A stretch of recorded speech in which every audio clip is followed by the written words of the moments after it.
Hey everybody, it's Tim Heidecker. You know me, Tim and Eric, Bridesmaids, and Fantastic Four. I'd like to personally invite you to listen to Office Hours Live with me and my co-hosts, DJ Doug Pound. Hello. And Vic Berger. Howdy. Every week we bring you laughs, fun, games, and lots of other surprises. It's live. We take your Zoom calls. Music. We love having fun. Excuse me?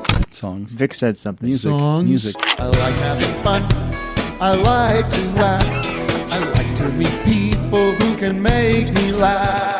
Please subscribe now. This podcast contains explicit language.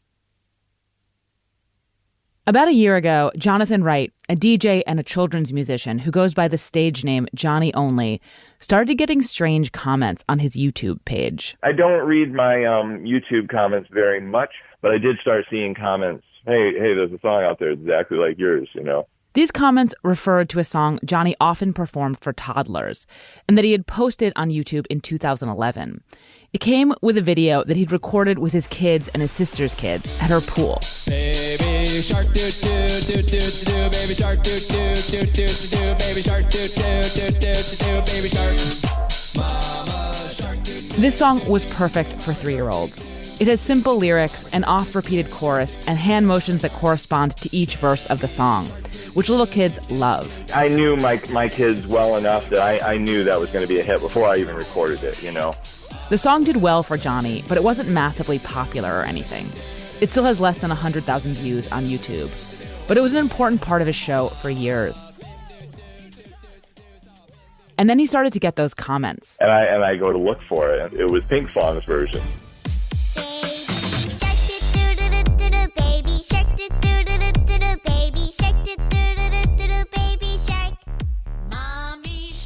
This song is called Baby Shark, and that version comes from the South Korean children's entertainment company, Pinkfong.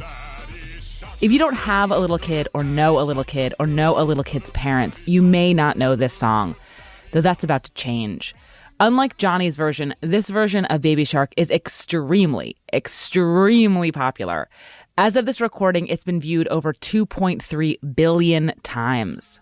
It is beloved by small children.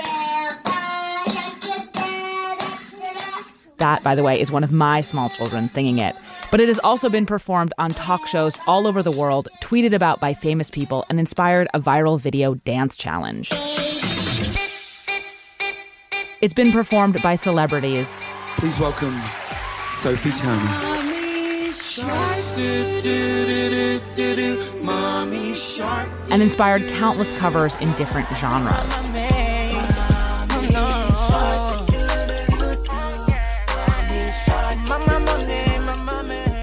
In January 2019, Baby Shark even debuted on the Billboard Hot 100, where it has been as high as number 32. In other words, Baby Shark is a top 40 hit. And that, like all of this, is not normal for a song whose target audience just stopped wearing diapers. Baby Shark is a massively popular, Billboard charting, unstoppably catchy, super sticky earworm that has endured for decades, gone viral multiple times, and become the subject of an international copyright dispute. Baby Shark is not just a song. Baby Shark is a phenomenon.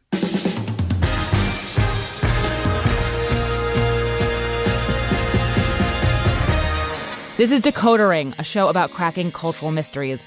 I'm Willa Paskin. Every month we take a cultural question, habit, or idea, crack it open, and try to figure out what it means and why it matters.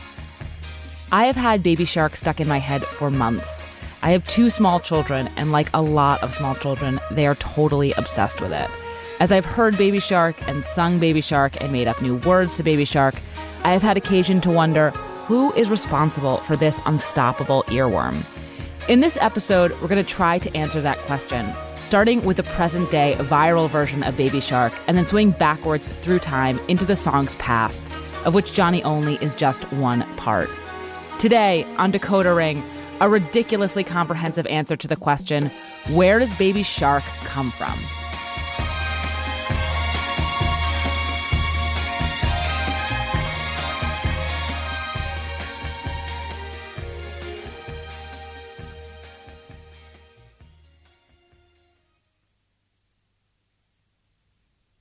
Let's start with a company that made the viral version of Baby Shark, the aforementioned South Korean company Pinkfong. Pinkfong. That's the Pinkfong logo tone, which plays at the beginning of all of their videos, a bit of sonic branding. Since being founded in 2010 by another South Korean company called Smart Study, Pinkfong has produced more than 4,000 animated videos and stories for children, many of them poppy renditions of kid songs in the public domain, like Mr. Sun and 5 Monkeys Jumping on the Bed. 5 little monkeys jumping on the bed. In 2018, Pinkfong had 5.7 billion views across all of its content, and its YouTube channel has 15 million subscribers. Just to put that in perspective, Sesame Street only has 5 million subscribers. Children's entertainment is a world unto itself on YouTube, a bubble populated primarily by a strange but very lucrative genre of super popular videos expressly designed for toddlers that unless you've got kids, you probably have no idea exists. Little kids entertainment, like toddler entertainment, it's totally YouTube driven.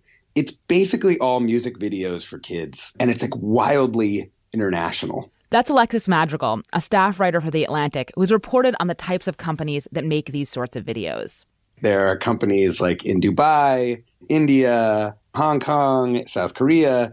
It turns out that this is kind of a universal thing that you can make. It's like a highly scalable, across the world kind of entertainment form. Alexis estimates there are about a dozen or 24 major companies doing this sort of work and hundreds of smaller ones. Their videos generally have a similar aesthetic. Bright, simple animation with big-eyed human or animal characters, often doing funny dance moves to upbeat and catchy songs with pop music flourishes. Eating sugar. No, no.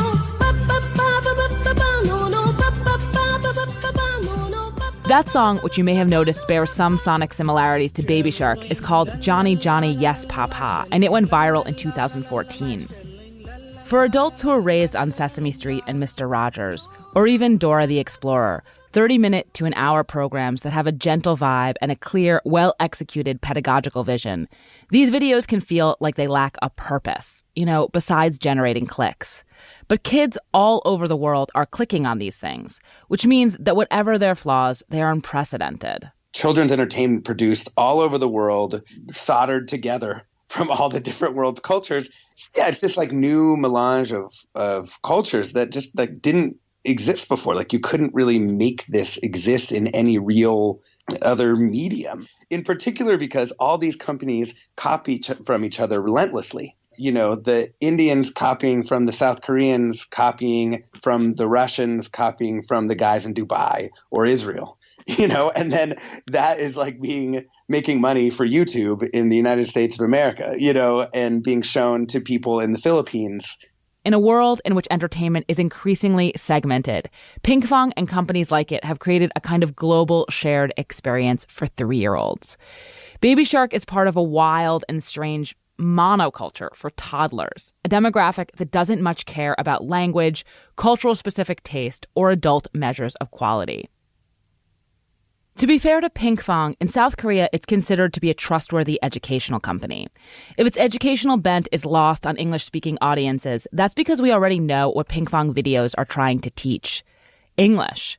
Baby Shark is a good, simple vocabulary lesson, but the video has been so successful because it also works as pure entertainment. In the video, which was posted in June of 2016, a boy and a girl trade verses and do very specific hand motions, the Baby Shark dance, in front of simple, colorful, aquatic animation. For the verse about Baby Shark, for example, the boy does a little finger pinch that's supposed to be the baby shark's jaws going up and down. The girl uses her whole hands for Mama Shark. Daddy Shark gets both arms. For the Let's Go Hunting verse, they do a particularly cute gesture, pressing their hands together above their heads like they are shark fins and swaying back and forth. All these motions make the song extremely appealing to toddlers who love a song that comes with movements. Think of head, shoulders, knees, and toes. If you're happy and you know it, clap your hands. The Hokey Pokey, the Itsy Bitsy Spider. Honestly, most songs for toddlers. But it also made the song appealing to another demographic entirely: South Korean pop singers.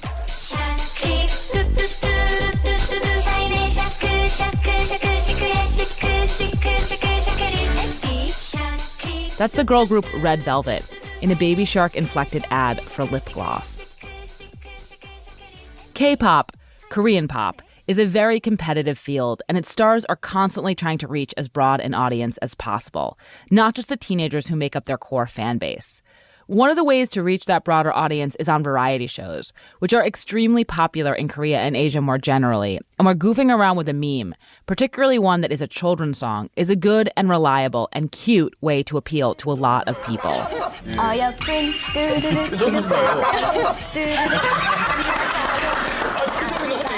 The K-pop stars amplified Baby Shark both as a song and as a viral sensation. More and more regular people began to dance to Baby Shark, recording their own routines to it and posting them on TikTok, an extremely popular app in Asia where you post short clips of yourself lip-syncing and dancing along to a song. Meanwhile, Pinkfong has kept up with the craze by releasing over 100 different versions of the song in 11 different languages. There's now an EDM version of Baby Shark and a Halloween version and a Valentine's Day version. Throughout 2017 and 2018, the song just kept growing and growing, moving around the world, until it caught on in the United States, first and foremost with kids, who liked it so much they helped propel it up the Billboard charts. I'm not sure there's a real precedent for Baby Shark. Chris Malamphy is the host of Slate's Hit Parade podcast and an expert on all things having to do with the Billboard charts. As Chris explained to me, there are a few kid songs that have charted on the Hot 100 before. The Chipmunk song, a Christmas song, went to number 1 in 1958. Rubber Ducky from Sesame Street has also been on the charts. So have a number of novelty hits that aren't necessarily kid songs, but that really appeal to kids, like Monster Mash and Psy's Gangnam Style, another K-pop crossover mega hit. But those songs appeal to kids who are like school-aged kids. And the kids who are into Baby Shark are much littler. It's the kind of record that somebody under the age of, 6 might hit again on. That YouTube data factors into the chart and has made it an enormous hit. But this raises the question, why of all of the animated kid songs that are out there on YouTube do toddlers like this one best? Why did this one break out? Here, I think we have to turn to the song itself.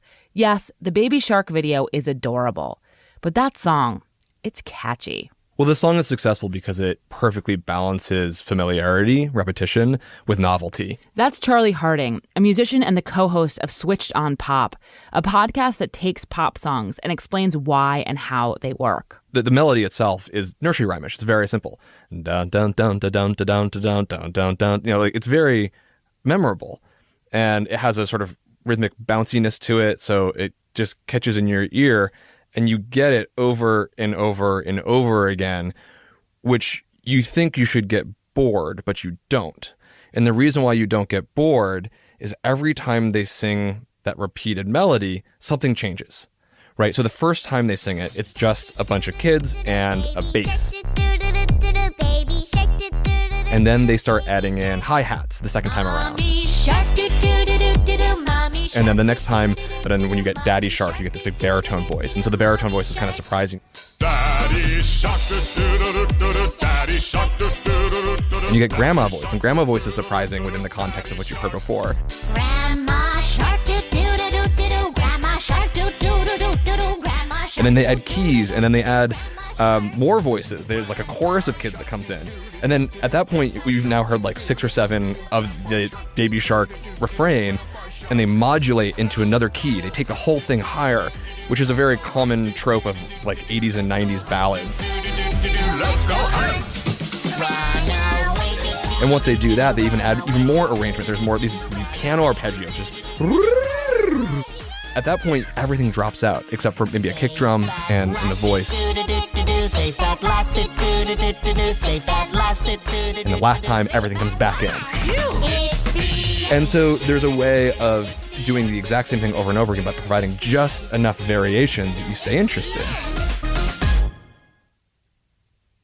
I love Charlie's explanation of Baby Shark. Before talking with him, I had never noticed any of that, and I've listened to Baby Shark a lot. Charlie's explanation also made me find Baby Shark a lot less annoying. The fact that there's all this slight variation to it that keeps kids interested, it made me think about how repetition and variation work for adults. Yes, we're more sophisticated listeners than 4-year-olds, or I hope we are, but we also like repetition, so long as it has the right amount of variation. We want the pop song to come back to the hook, or the orchestral music to return to the motif. And when a song gets it just right, I don't know about you, but I do listen to it dozens of times in a row. And we do the same thing with what we watch. We watch movies and TV shows we've seen before and seek out specific genres, crime shows or superhero movies or whatever's happening on Twitter, where we basically know exactly what's going to happen. It's just the details that are different. Pinkfong's version of Baby Shark is especially sticky, but I think that there's something elementally enticing and irreducibly catchy about Baby Shark, no matter what its arrangement. And I think this because the Pinkfong version, it's not the first time that Baby Shark has gone viral.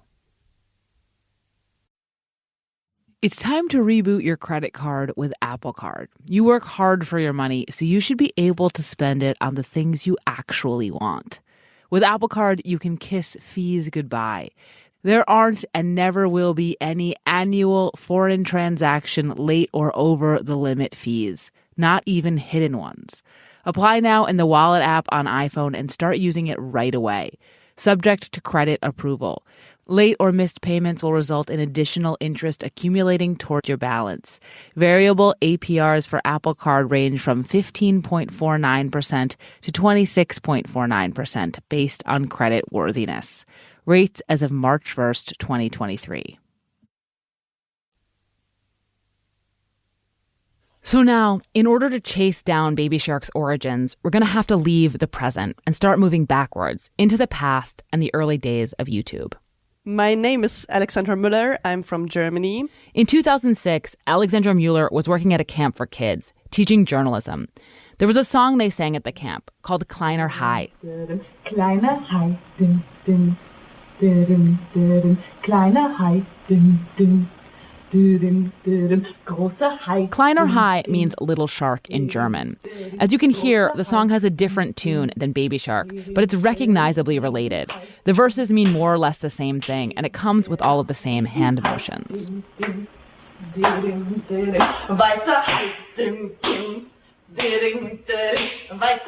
Some of the campers recorded Alexandra singing Kleiner Hai, and in January of 2007, she uploaded the video to her YouTube channel under the name Alemuel, an abbreviation of her first and last name. In the video, which is pretty grainy, Alexandra is sitting in a retro pea-green armchair, wearing a teal sweater and a bright red headband. Her motions are exaggerated and very distinct. She gradually gets more and more into it until she gets to the daddy shark and she starts using her whole body.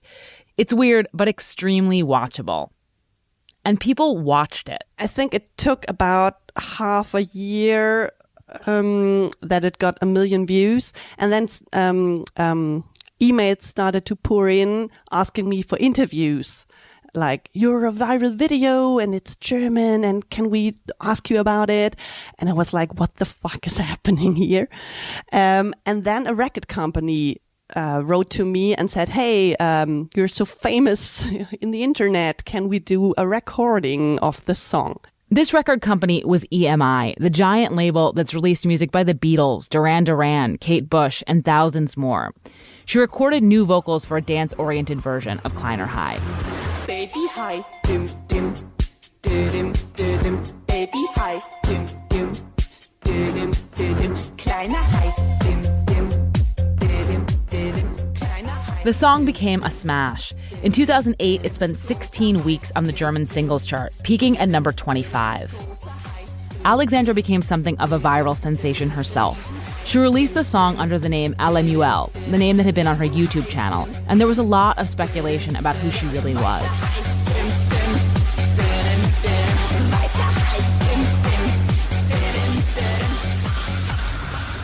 This was further fueled by her outfit, the teal turtleneck and the red headband, which she wore to all of her public appearances, like she was playing a character. And she had a lot of public appearances in 2008. She went on a number of German talk shows, toured clubs in Germany and Austria, and played 2 performances in Mallorca.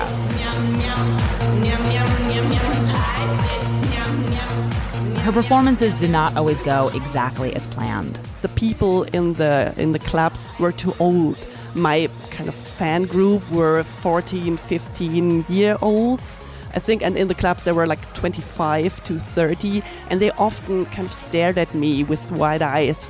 asking themselves what the hell I was doing there and why they should kind of perform a children's song with me.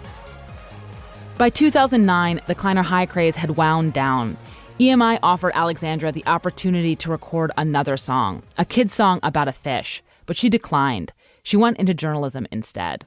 People often ask me if I'm embarrassed that this happened to me, but no, it was great. And I'm really happy that I just jumped into the cold water and swam without being eaten by a shark. It helped me a lot, I think. I gained a lot of self-esteem, because if you're booed from stage, then you're much cooler afterwards, I'd say.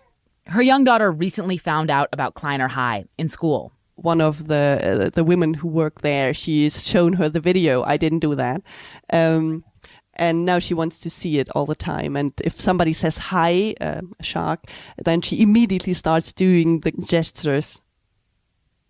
Okay, so how is it possible that an American children's musician, a South Korean entertainment company, and a German camp counselor all recorded different but successful versions of a song about a baby shark? To answer that, we have to go back even further in time.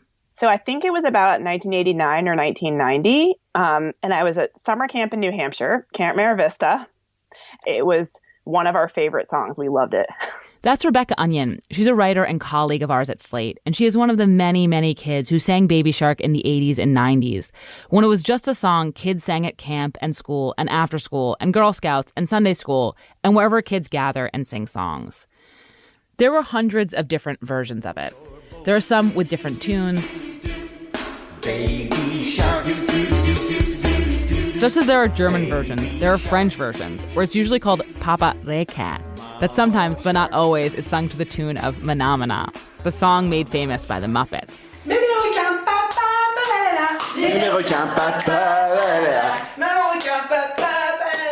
But even with all the variation, these versions have similar gestures, and almost all of them have something else too: violence. Shark attack, shark attack, shark attack, lost and undone. There are a lot of variations to the violence, but it seems to be what made the song. And then it would be shark attack, and you kind of like would move your body around as though you were being like attacked by a shark, like violently. And that was the funnest parts for everyone, because we'd all be like, oh my God, we're dying, and kind of like lie on the ground. The grisly parts, which are not in the Pinkfong version, or a number of other versions of the song on YouTube, including Johnny Only's, made it a little edgy, and therefore fun for older kids, teenagers even, and why the song was not, until recently, primarily for toddlers. Violence, I think it's a clue about Baby Shark's origins. We kept looking for earlier and earlier versions of Baby Shark. In print, we dug around and found a version of it in a book called Making Music Fun that was first published in 1981 and that already refers to there being many different versions of the song. And then we spoke to Patricia Sheehan Campbell, an ethnomusicologist at the University of Washington and an expert in children's musical culture, who also happens to have worked as a camp counselor in Ohio in the 1970s. This might have been the mid-late 70s, something like that. The song came up on a bus one time, and so I learned it from a child, and every child knew it actually already, and it sounded pretty much the same as it does now. I asked Pat if it was possible that all of these different versions of Baby Shark had popped up spontaneously, a kind of polygenesis, like the way emus and ostriches evolved on different continents. She was skeptical. That'd be a little far-fetched, given that, the gestures is just very explicit. Could have been separately created, without some influence. But I don't know, how to connect the dots. We kept looking for a record or memory of Baby Shark before the mid to late 1970s, but we couldn't find one. And then it occurred to us that there was something happening around this time that was extremely relevant. To be clear, we are now entering the realm of speculation. But honestly, what's the first thing you think of when you think of a shark attack?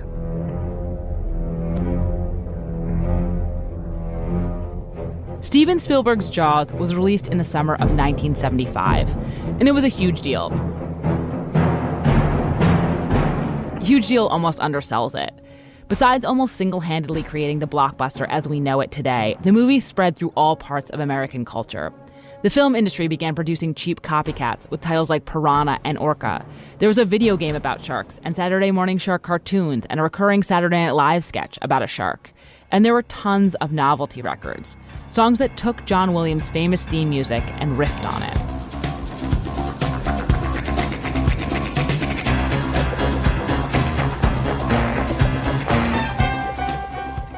That's an instrumental disco version of the theme by Lalo Schifrin called Jaws that samples Williams' score. In this next one, Do the Jaws by the End, the song starts with some shark hysteria, and there's a beat derived from the Jaws theme. Oh, baby, haven't you heard? Heard what? About the man-eater. About Jaws. This next one is my favorite. It's called Jaws is Working for the CIA, a novelty funk record by the Investigators, and it starts with a reference to a family of Jaws. Once upon a time, there was a family of fish. There was the daddy fish, the mama fish, and the baby fish. They named the baby Jaws. I'm not saying any of these songs directly inspired Baby Shark, but I am saying that they're evidence of the shark-crazy atmosphere at the time and of the ubiquity of the Jaws theme song. If those things inspired a number of musicians, maybe they inspired some camp counselors too. Well, now Jaws is an agent for the CIA now. Jaws!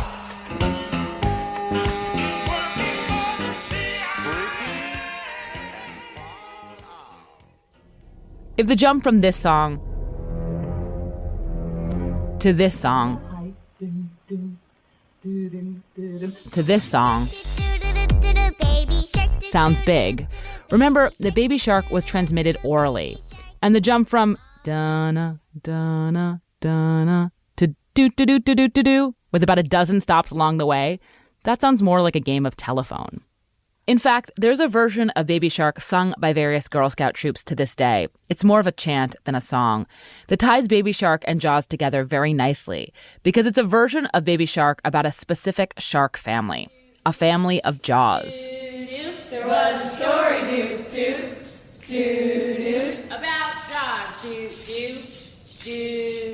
about Jaws, about Jaws, a baby Jaws, a baby Jaws, So Jaws, that is our provisional answer to where Baby Shark comes from. The fact that it's made it to us over 4 decades later means that the song and the Jaws theme music that may have inspired it has always been viral. This is what analog virality looks like. Something so catchy that it's passed from person to person, kid to kid, counselor to counselor, musician to musician, until it makes its way around the world. Slightly different each time, but still fundamentally itself. So crisscrossed and cross-pollinated, it's hard to untangle where exactly it started at all. Did you know the Roanoke region in Virginia's Blue Ridge is home to over 1,000 miles of trails for hiking, biking, and paddling? That's right. There's still adventure out there. You can hike along the Appalachian Trail to the iconic McAfee Knob, or enjoy beautiful views along the scenic Blue Ridge Parkway. Start planning your next Metro Mountain adventure today at visitvbr.com. So now we're going to move out of the past and head back to the present. But we're not going to get all the way there just yet, because there's still a bit of a gap in the where did Baby Shark come from mystery, which is how exactly did Pinkfong find Baby Shark and decide to make their own video with it? I initially thought this would be pretty straightforward to answer. We talked to someone at Pinkfong, but Pinkfong declined to speak with us, and then declined, and then declined. To be fair, they are in the middle of a huge wave of attention, and I'm sure there are lots of people asking to speak with them.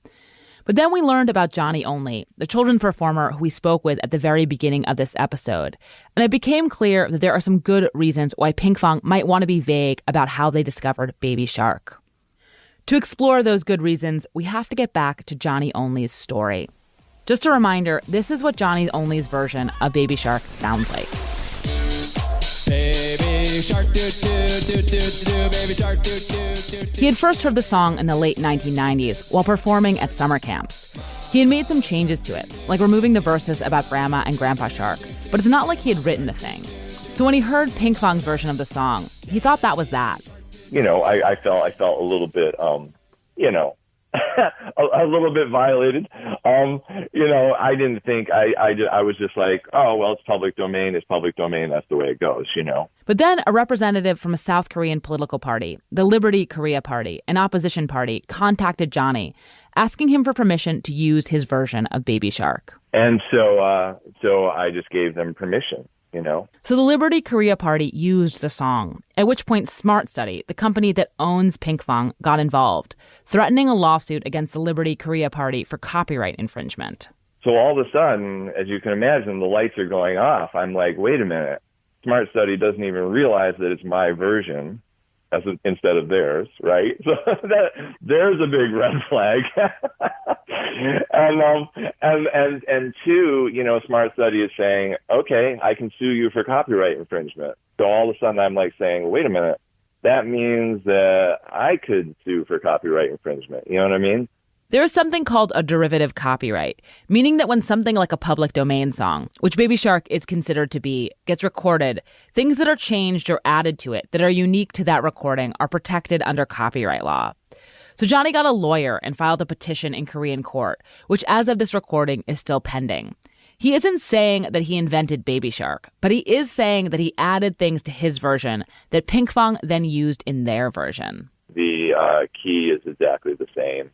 The driving beat is the same. The tempo increase partway through is the same. The way that they add the harmonies, like when Daddy Shark comes onto the scene, when my recording, I use my voice as a lower voice to emulate Daddy Shark, and they suddenly have a male voice coming in for Daddy Shark. Some just is very similar approaches. I want to be really clear here that I have no idea if Pinkfong heard Johnny Only's version of Baby Shark before making their own. But if it wasn't his, it was probably someone's. I mean, they had to have learned it from somewhere. Maybe someone who worked there sang it at summer camp.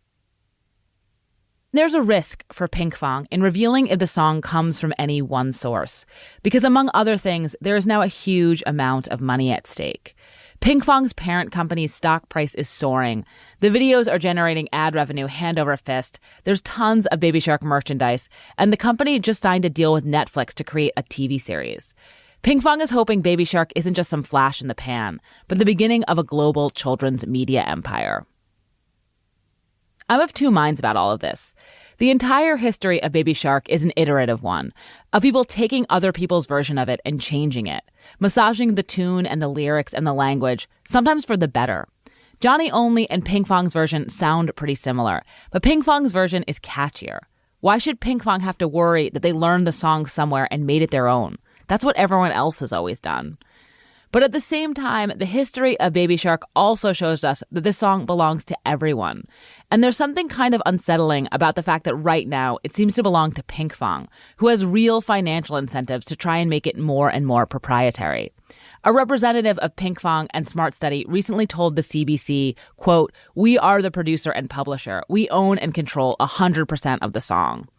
And many people already think that that's true.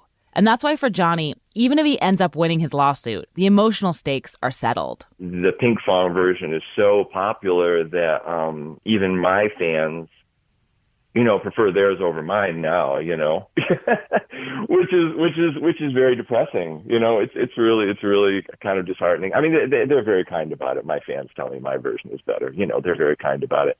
But honestly, I know when they go home, the Pinkfong version is everywhere. And so, and I've even had, I'm watching my audiences as I'm performing my version. Of course, my version does not have Grandma Shark and Grandpa Shark. And my audience, as I go into the next line, and they're starting to make the hand motion for Grandma Shark, and it hurts. It hurts. It hurts a lot. It is really discouraging. It's really derailed me in many ways. I hope Johnny takes some comfort in the long history of Baby Shark, of which Pinkfong is just a small part. I don't know, maybe their version of the song will help them spawn a children's media empire. But maybe it's just a novelty, another viral craze that has captured our attention right now for this moment and that we won't even remember in a few years. But when I say we there, I mean us, adults. As Baby Shark demonstrates, both the internet and children's culture are petri dishes for virality, for memes, for things that get passed from person to person, altered and tweaked, but that stay essentially themselves. The story of Baby Shark, in some ways, is a story of these two meme-generating powerhouses joining forces to amplify this song. This will not be the last time that this happens. The amount of video content being directed at kids is only going to increase, as is the amount of time they spend in front of screens. It's hard to make a song as catchy as Baby Shark, but someone will manage it, maybe by rifling through children's songs of the past again. And when they do, they will have an even bigger audience of 3-year-olds all around the world doing exactly what they did with Baby Shark, watching and singing it over and over again. One of the funny things about Baby Shark is that this 2-minute video that was designed for little kids' very short attention spans is going to live on longer in their collective memory than it is in the memory of most adults. For us, Baby Shark is a passing fad, yet another fleeting internet meme. But for kids, Baby Shark doesn't just exist on the internet. It's not some pop culture object, something cute to share on social media. It's outside of all of that too, part of an older, but still viral, still vital way of communicating. If the history of Baby Shark tells us anything, it's that the version of Baby Shark that was made to last is the version you can sing however you want. So, if you can bear it, keep singing.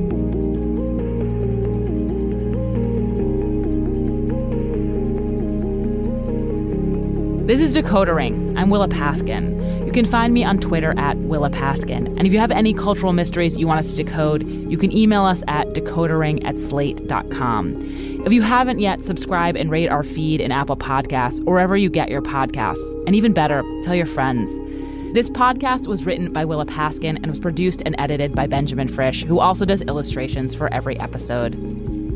Thanks to Max Reed, Bernie Cho, Jeff Benjamin, Franklin Bruno, Quinn Myers, Michelle Cho, Agnes Guano, David Bevan, Ingu Kang, June Thomas, Cleo Levine, Gabriel Roth, and everyone else who gave us help and feedback along the way. Thanks for listening. We'll see you soon.